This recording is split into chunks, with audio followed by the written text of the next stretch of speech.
Muy buenas a todos, aquí con el calor que hace, madre mía del amor hermoso, vamos a seguir grabando vídeos. Hoy vamos a hablar sobre pequeños consejos de interpretación. Estos consejos están destinados sobre todo a aquellas personas que o bien no saben interpretar, no tienen ni la más mínima idea, o bien a los másters de partidas de rol, donde cada 2x3 y además con un ritmo súper rápido tienes que estar cambiando continuamente de personaje, lo que implica, si quieres hacer la partida con muchísima más salsa, que tengas que cambiar la voz, la actitud, el razonamiento, la forma de pensar, el rostro, la mirada, en fin, una serie de cosas. Antes de empezar con los consejos, sí que me gustaría decir una cosa. Sobre todo si estás empezando, no te agobies, ¿de acuerdo? Esto es un juego de rol, estamos aquí para divertirnos y lo que vamos a utilizar es esta herramienta para poco a poco irnos soltando y poco a poco empezar a interpretar mejor. Es normal que al principio, cuando interpretas a una persona que no eres tú, te entre la risa floja y te pasen este tipo de cosas. O sea que agobios, cero, agobios de ningún tipo. Voy a ir con 3 consejos concretos y estos 3 consejos espero que te ayuden a mejorar. El primero de los consejos es imita. Escúchame, no te rayes, imita. Porque es mucho más difícil crear una personalidad desde cero que coger e imitar a una personalidad. En otro vídeo ya hablé de un amigo mío, Juanma, que nos narró una partida y como él en su trabajo de podólogo ve día sí día también a muchísimas personas mayores, de repente se dio cuenta de que podía imitar a estas personas mayores y traerlas a las partidas. Claro, la media de edad de la ciudad de repente subió un montón, pero bueno, que no pasa nada porque es súper divertido. En el momento en el que vas a una posada o tienes que ver a una persona que tiene un poco de demencia, sabes cómo tienes que interpretar a esa persona. Piénsalo de la siguiente forma, seguro que conoces a mucha gente en tu vida, gente que es buena de corazón, gente que es manipuladora, gente que te ha pegado una puñalada, gente que en un momento dado ha traicionado sus principios. Ahí tienes una base de datos enorme para empezar a interpretar, y lo más fácil, sabes a quién tienes que interpretar. Conoces sus dejes, sus manías, todo este tipo de cosas. Y además, todavía más ventajoso, lo puedes interpretar en casa. Incluso si no quieres interpretar a nadie de tu entorno cercano, puedes interpretar a alguien de una serie, a alguien de una película. Estas imitaciones generalmente te van a salir mal.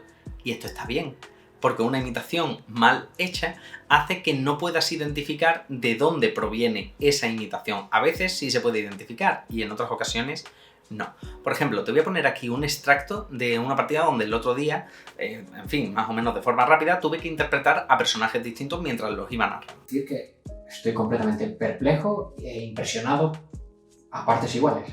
Sí, bueno, no es normal ver esta cara. Bueno, Toma asiento, chico. sí, claro. ¿Te acuerdas de Ari, verdad? Gary. Ari.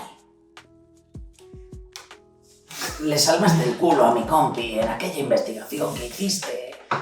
¿Te acuerdas lo que pasó con aquella criatura en el puente? Hace tiempo de eso, pero Sí, hace bastante. lo recuerdo. Murieron muchas personas, pero tú lograste salvar a mi amigo.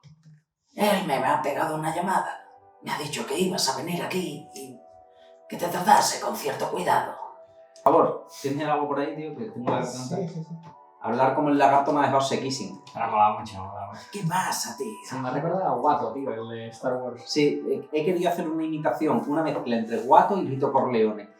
Era lo que pretendía. No sé si me ha salido o no, pero era lo que... El rollo mafioso, se ha entendido, pero Claro. a mí la voz me recordaba a Watto. Utandanaya. Si te das cuenta, al final, esa voz, es cierto, se parece a la voz de Watto un poquito.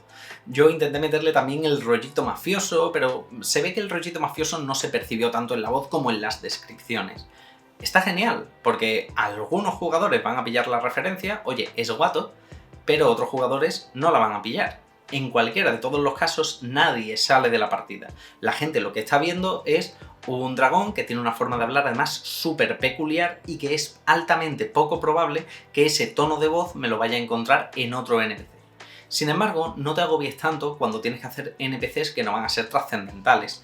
Una persona a la que paras en mitad de la calle, bueno, pues simplemente piensas, mi amiga Pepita, y entonces empiezas a imitar a tu amiga Pepita, con sus gestos, con su tono, con sus expresiones. Todas estas imitaciones son una base de datos kilométrica enorme que tienes para hacer NPCs. Y además aquí ya podemos empezar a hacer combos. En otro de los vídeos te he recomendado que utilices listas generadoras. De hecho, esto es algo que voy a recomendar bastante a menudo.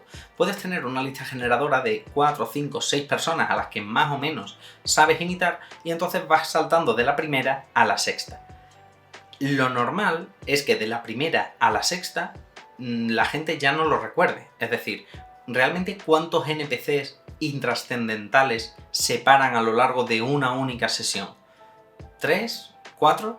La próxima vez que yo le haya dado la vuelta a la lista, lo más probable es que ya nadie se acuerde del otro NPC. Y tenemos que tener esto muy en cuenta. Nosotros, cuando estamos interpretando a todos los NPCs, tenemos una labor titánica encima. Una labor titánica en la que además la mayoría no somos profesionales. ¿Esto qué significa? Significa que no nos tenemos que obsesionar con convertirnos en profesionales de un detalle, cuando realmente hay un mundo entero, un juego entero que tenemos que conseguir abarcar con nuestras habilidades. Así que una lista de 5, 6, incluso hasta 10 personas a las que imitar para estos NPCs es más que suficiente, ¿de acuerdo? Otra cosa es cuando quieres crear la personalidad de un NPC concreto. Ese NPC concreto, tú ya sí en tu casa dices, bueno, pues ese NPC va a hablar de esta forma y se va a referir a la gente de esta manera y va a ser así de educado. Y esa voz sí que te la deberías preparar un poquito más, porque al final es una voz que también tiene que sobresalir. Si de repente, imagínate la situación, los jugadores se han colado en una casa y a través de la puerta están escuchando una conversación. No es lo mismo que tú digas la conversación y luego digas, además reconocéis la voz, es la voz de no sé quién. Que eso, oye, está bien, insisto, a que los jugadores lo escuchen y mientras están escuchando la conversación, están escuchando el tono de voz de la persona, con lo que la última línea de diálogo de metajuego, la línea descriptiva de es la voz de no sé quién, ya no tiene ni siquiera por qué aparecer. Esta voz a ti te suena. Oye, ¿tú dónde has escuchado esta voz antes? Y el jugador, en lugar de tener que hacer un trabajo de asimilación de lo que sucede fuera, tiene que hacer un trabajo de introspección, un trabajo de recordar qué es todo lo que ha vivido, lo cual está bastante más guay. Insisto, no te agobies con estos detalles. No pasa nada si los jugadores en el 99,9% de las ocasiones escuchan las voces a través de la pared y tú les dices, y es la voz de no sé quién, eso está cojonudo. Pero en el momento en el que puedas prepararte una escena donde vas a interpretar esa voz y el jugador, en lugar de que tú le digas es la voz de no sé quién, sepa que es la voz de tal otro NPC, escúchame, lo has hecho. Tremendo. Eso está guapísimo. Y la sensación que le da a los jugadores es increíble. De la misma forma, si eres bueno interpretando, puedes preparar 2 interpretaciones para 2 NPCs que sean más o menos parecidas, pero que tengan puntos claves diferenciadores. Y a través de la pared interpretarlos, imitarlos, para que los jugadores estén buscando estos puntos diferenciadores. Esto también es súper guay, porque hace que los jugadores no tengan que estar simplemente escuchando la conversación, sino que además tienen que hacer una labor proactiva de descifrar quién es la persona que lo está emitiendo. En fin, se pueden hacer muchísimas dinámicas de juego, una barbaridad, con las interpretaciones. Por eso son tan importantes. Y por eso el primer consejo, imita. Yo sé que me enrollo como las persianas, pero el concepto quiero que quede claro, ¿de acuerdo? Imita. Vamos con el segundo consejo. Abraza el error. Esto más o menos te lo he dicho ya antes. Oye, si imitas a alguien y lo estás imitando mal, al final una mala imitación puede ser simplemente alguien que se parece o bien mucho o bien poco. Imagina que un personaje de repente conjuga mal, mientras tú lo estás interpretando, conjuga mal un verbo. Los verbos imperativos, los conjuga mal. Oye, pues igual podría ser, en lugar de un error, una característica del personaje, algo que le dé ese toquecillo. Es una cosa que no se te había ocurrido a priori, pero que puede resultar muy interesante. Además, esto elimina una cosa que es un coñazo, que es cuando como máster estás interpretando y de repente dices, uy, ay, perdón, que se me ha ido la pinza, no dice esto otro. A ver, ese cambio está bien cuando el cambio es necesario para entender la trama, para continuar la aventura o para no putear a los jugadores. Pero la mayoría de las veces cuando se pide perdón no es por eso. La mayoría de las veces cuando se pide perdón es simplemente porque uno está tan agobiado porque tiene que estar pendiente a 27.000 millones de cosas que de repente retropeta y en el momento en el que retropeta ya está, pide perdón, estoy ganando tiempo y vamos para adelante. No hace falta.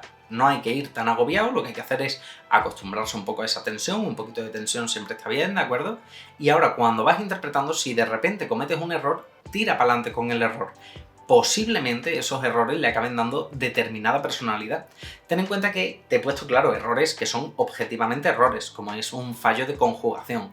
Pero ¿y si el error no es un error como tal? ¿Y si el error es una especie de canto que hace en su forma de hablar? ¿O y si el error es que de repente te has trabado un poco, pero no te has acabado de trabar del todo? Como si de repente estuvieses hablando más o menos trabal que así. Esas R's mal hechas pueden ser un elemento claramente distintivo del personaje. Ahora va a ser un coñazo tener que interpretar cada vez que hablas y estar pendiente de si hay una R en la frase que estás diciendo. Sí, es cierto, pero bueno, puede darle cierta jugabilidad a ese personaje. Generalmente quizás a un personaje más cómico y demás. Incluso abre la puerta a que determinados personajes tengan problemas a la hora de hablar. Una afasia de Wernicke, me parece que se llamaba, no, lo voy a dejar escrito en pantalla, ¿de acuerdo?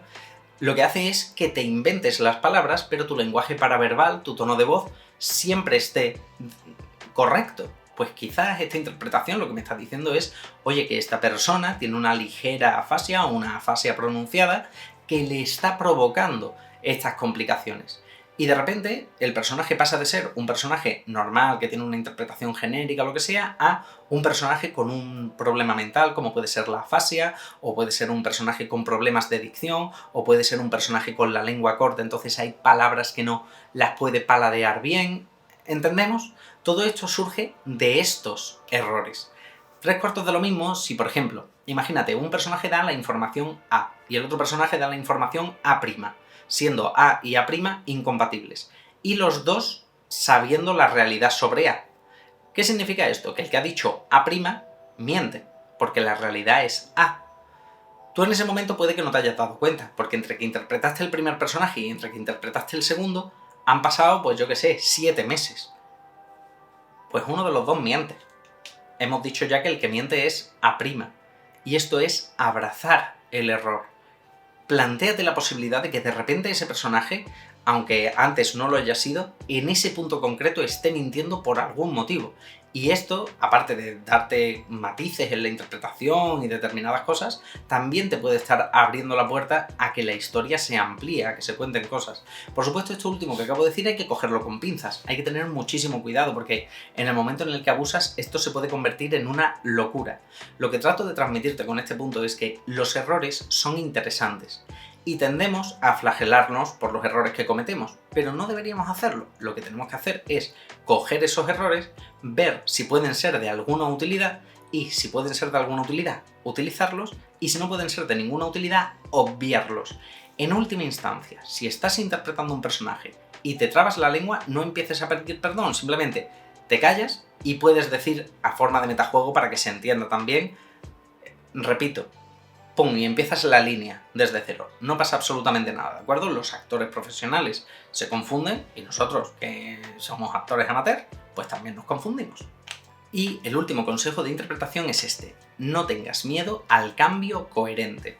Ya te he puesto ejemplos de cambios coherentes. Son estos cambios donde de repente la historia cobra más sentido justamente por el cambio que se ha realizado. A veces un cambio que un jugador puede proponerte, en fin, son cosas concretas, ¿no?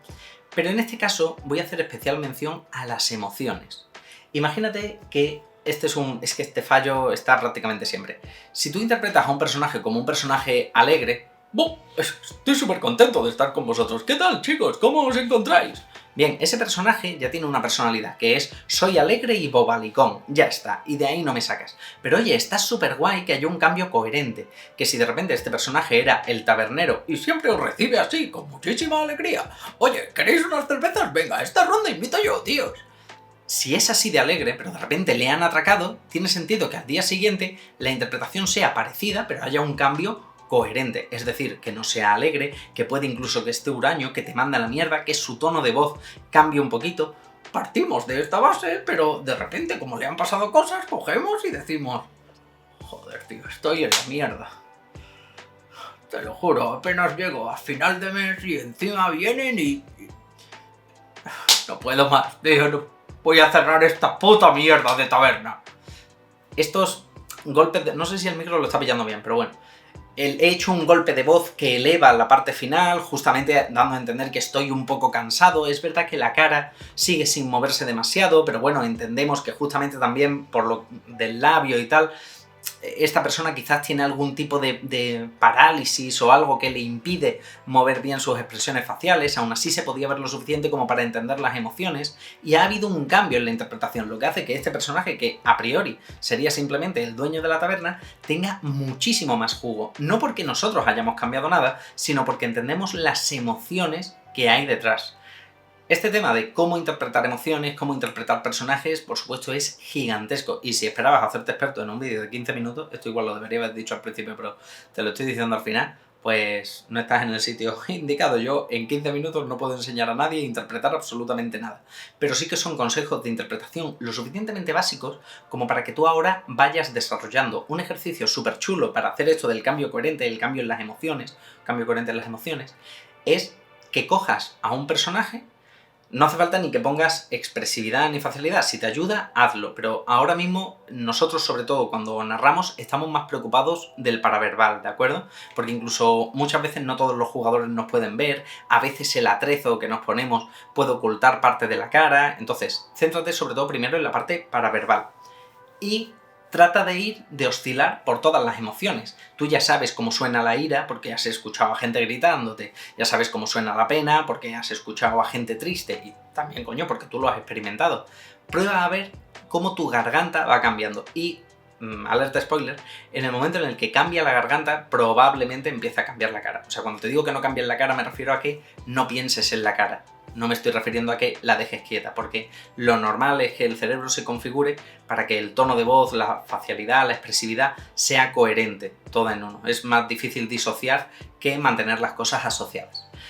Así que bueno, hasta aquí los 3 consejos de interpretación. Espero que tanto a los que sois novatos como a los máster, como a los más veteranos, os haya servido, algunos para aprender y a otros para recordar. Recordamos, los 3 consejos son: primero, imita; segundo, abraza el error; y tercero, no tengas miedo al cambio coherente, en particular, sobre todo referido a las emociones. Y verás que juntando estas 3 cosas, de repente puedes empezar a utilizar muchísimos NPC. Requiere un poco de práctica, pero por suerte, espero al menos que todas las semanas estés jugando a rol, porque eso es el sueño de toda persona, y tengas muchísimas ocasiones para ponerlo a prueba. Y si no, bueno, tampoco tienes que estar necesariamente en mesa para poner a prueba todas estas capacidades. Son entrenamientos que al final puedes llevar a cabo, ¿de acuerdo? Si te ha gustado el vídeo, déjame un me gusta. Si puedo ayudarte con algo, déjamelo en los comentarios, y nos seguimos viendo por aquí. ¡Hasta luego!